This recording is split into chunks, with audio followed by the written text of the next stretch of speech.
Okay, now let's see mean deviation and quartile deviation. So at the end of this topic, you will be able to understand mean deviation, how to calculate mean, and then mean deviation for ungrouped data. You will see about mean deviation, about mean, median, and mode. And also, you will know about mean deviation for discrete frequency distributions. Okay? ስለዚህ ይህን ትረዳላችሁ ማለት ነው። So, let's jump right into mean deviation for ungrouped data.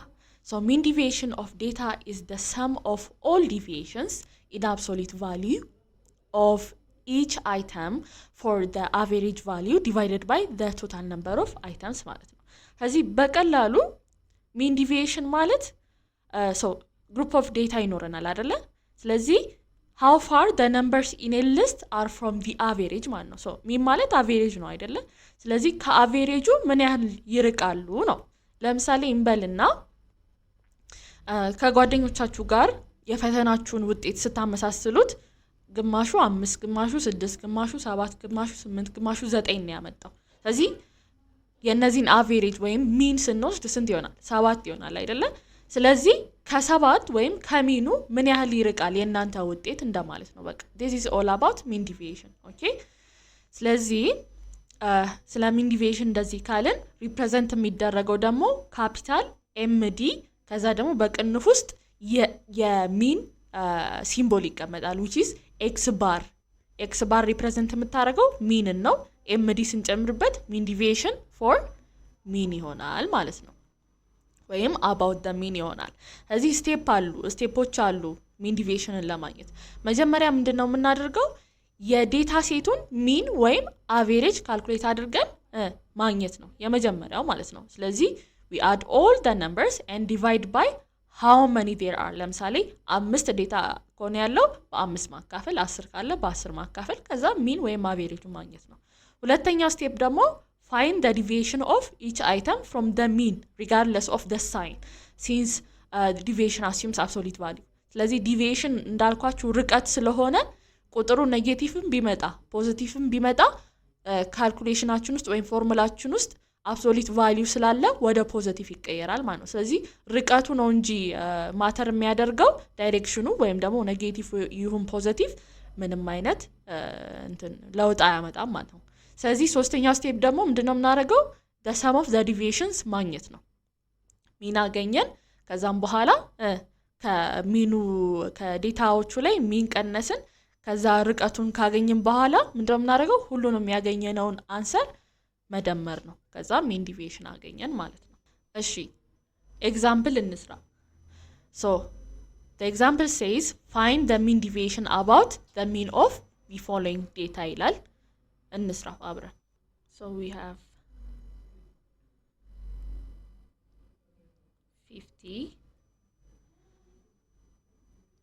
80 80 110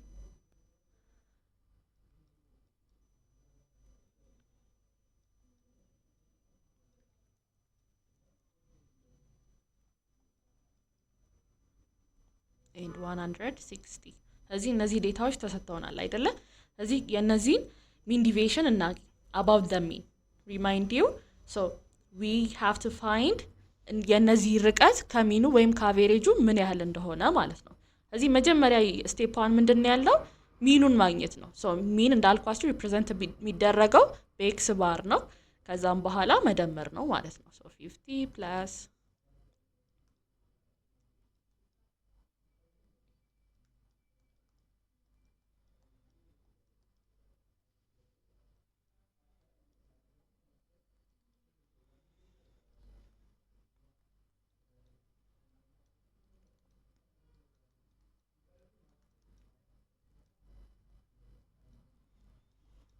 over the number of the items which is 8. so ይሄንን ሁሉ ስንደምር ስንት ይመጣል መሰላችሁ? 840 ይመጣል። so over 8 ስናደርገው 105 ይመጣል ማለት ነው። so we have 105 እዚህ ጋር። ስለዚህ this is the mean we have calculated the mean ወይም አቬሬጁን አገኘን ማለት ነው። ስለዚህ ስቴፕ 2 ላይ እንሂድ። ስለዚህ ሚን አገኘን። አሁን ደግሞ አብሶሉት ዲቪዬሽኑን ለማግኘት ምንድነው የምናደርገው? እያንዳንዱን ዴታ ሴት ከሚኑ ስንቀንስ ያለውን ደግሞ እናያለን ማለት ነው። so we will have a table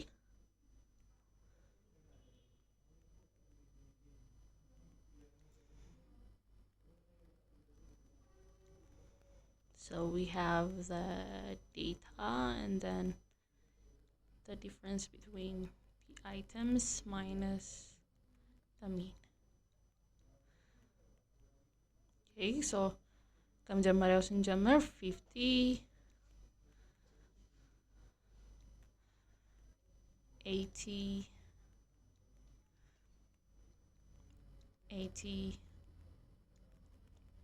110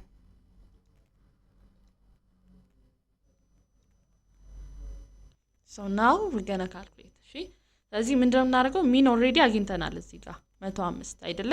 ስለዚህ ምንድነው የምናደርገው? ከ105 ላይ እነዚህን መቀነስ ነው። ስለዚህ ከ105 ላይ 50 ስንቀንስ ስንት ይሆናል? 55 ይሆናል። ከ105 ላይ 80 25. the same goes for all of the data. ከ110 ላይ 105 5 and then 35 and then 55 እዚህ ያገኘን ማለት ነው ዲፈረንሱ። እዚህ ወደ ሶስተኛው ስቴፕ እንሄዳለን። እሺ ሶስተኛው ስቴፕ ላይ ምንድነው የምናደርገው? the sum of the deviations ማግኘት ነው ማለት ነው። so sum as you know is represented by this symbol and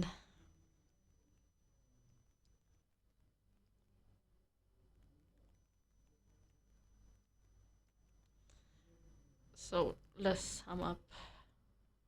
እዚህ መጀመሪያ ላይ 50 አለን አይደለ?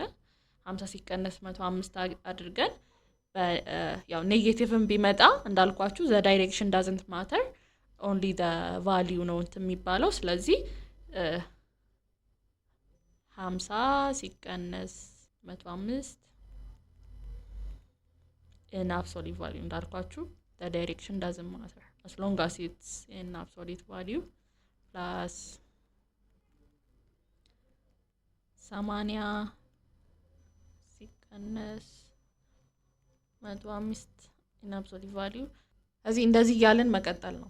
ይሄን የጻፍኩት ያው absolute value ስለሚገባ ዳይሬክሽኑ doesn't matter ለማለት ነው።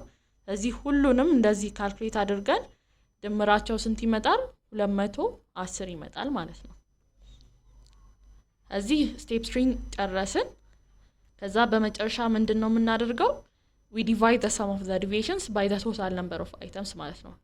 ዴታ ሴት ውስጥ ስንት አይተም አለ ብለናል? 8 አይተም አለ። ስለዚህ እቺን በ8 ማካፈል ነው ማለት ነው። ከዛ ስንት ይመጣል? ይሄ 26.25. so this is the mean deviation of the data set about the mean of the data ማለት ነው።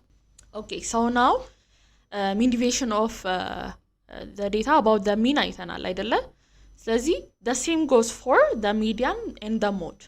የሚለየው ምንድነው? በሚን ቦታ ሚዲያንን መተካት፣ በሚን ቦታ ሞድን መተካት ነው ማለት ነው። ስለዚህ here we simply need to replace the role of the mean by the median, okay, and follow each steps above በፊት የተጠቀምነውን ማለት ነው። እዚህ ካልኩሌሽኑ እንዳልኳችሁ ነው። we don't consider the direction so the data item 1 minus the median we have found by calculating the median ማለት ነው plus እያልን the second item minus the median plus the third item minus the median እያልን ከዛ by the number of items ማካፈል ነው ማለት ነው። ይሄ ነው mean deviation about the median። ከዛ ደግሞ በመጨረሻ mean deviation about the mode አለ። the same goes ሞድ ማለት እንደተባባል ነው the number of frequently አሁን ለምሳሌ 1 5 4 ቢሆን ዴታ ሴታችን አንድ ስንቴ ተጠርቷል? 3 ጊዜ አይደለ? frequency goes with mode። ስለዚህ ሞዱን እንደዛ ካልኩሌት እናደርግና the same ፎርሙላ ውስጥ ሞድን ማስገባት ነው ማለት ነው። ኦኬ አሁን ደግሞ በሌላ ኬስ ሲናሪዮ ምን አይነት ነገር ሊኖር ይችላል ማለት ነው። ለዲስክሪት ፍሪኩዌንሲ ዲስትሪቢዩሽን ሚን ዲቪዬሽን ስንሰራ እንዴት ነው እሱም አሁን እንዳልኳችሁ ፍሪኩዌንሲ ዲስትሪቢዩሽን ማለት አንድ ቁጥር ምን ያህል ጊዜ አፒር ያደርጋል ማለት ነው። እሺ ስለዚህ ይሄም ቀላል ነው፣ ፎርሙላውን ብቻ መያዝ ነው። እሺ ስለዚህ ኤግዛምፕል እንስራ እስቲ። ኤግዛምፕል እየሰራን እንይ። እሺ ኤግዛምፕሉ ምን ይላል? find the mean deviation of the following data about the mean ይላል። ስለዚህ አሁን እዚህ ጋር የተሰጠን ዴታዎች 6 10 12 20 25 30 26 እና 30 ነው። እዚህ ካጠገባቸው ያለው ስንት ጊዜ አፒር ያደርጋሉ ነው። 6 2 ተጽፏል፣ 10 6 ጊዜ፣ 12 11 ጊዜ እያተባለ ይቀጥላል ማለት ነው። ስለዚህ የነሱን ፍሪኩዌንሲ እርስ በርስ ማባዛት ነው። ስለዚህ 6 ጊዜ 2 6 ጊዜ 10 11 ጊዜ 12 እያልን ወደ ጎን ማባዛት ነው። ከዛ እሱን ካባዛን በኋላ ግን ዲቫይድ የምናደርገው ባይ ዘ ቶታል ፍሪኩዌንሲ ነው። እሺ ስለዚህ ፍሪኩዌንሲ ስር የተዘረዘሩትን በሙሉ እንደምርና በሱ ማካፈል ነው በቃ። ስለዚህ 2 ሲደመር 6 ሲደመር 11 ሲደመር 13 ሲደመር 8 ሲደመር 2 ሲደመር 4 ስንት ይመጣል ታስቀምጣላችሁ። ከዛም በኋላ ማካፈል ነው 46 ይመጣል። ከዛም በኋላ በ46 እናካፍለው 18.2 ይመጣል ማለት ነው። ሶ ዲስ ስቴፕ 1። ከዛ ሁለተኛው ስቴፕ ምንድነው የምታረጉት? ከዚህ ከመጣው ሚን ነው አይደል አሁን ካልኩሌት ያደረግነው። ከዛም በኋላ ከሚኑ ዲቪዬሽኑን መስራት ነው የቅድሞን አይነት ፎርሙላ ተጠቅመን ማለት ነው። ስለዚህ ከያንዳንዱ ዲቪዬሽን ወይም ደግሞ ለምሳሌ የመጀመሪያ አይተም 6 ነው አይደለ? ፍሪኩዌንሲው 2 ነው። ከዛ የመጣልን ስንት ነው ሚኑ? ከላይ 18.2 ነው አይደለ? ስለዚህ ከ18.2 ላይ 6ን ስንቀንስ 12.2 ይመጣል ማለት ነው። so the same goes with the rest of the data set። ስለዚህ እነዛን ካገኘን በኋላ ሁሉንም ደምረን ለእንትኑ ማካፈል ነው። ከዛ 282.4 ይመጣል ማለት ነው። ከዛ ሶስተኛው ስቴፕ ላይ ደግሞ ባገኘነው የፍሪኩዌንሲ ሰሜሽን which is 46 ማካፈል ነው። so the final answer will be 6.1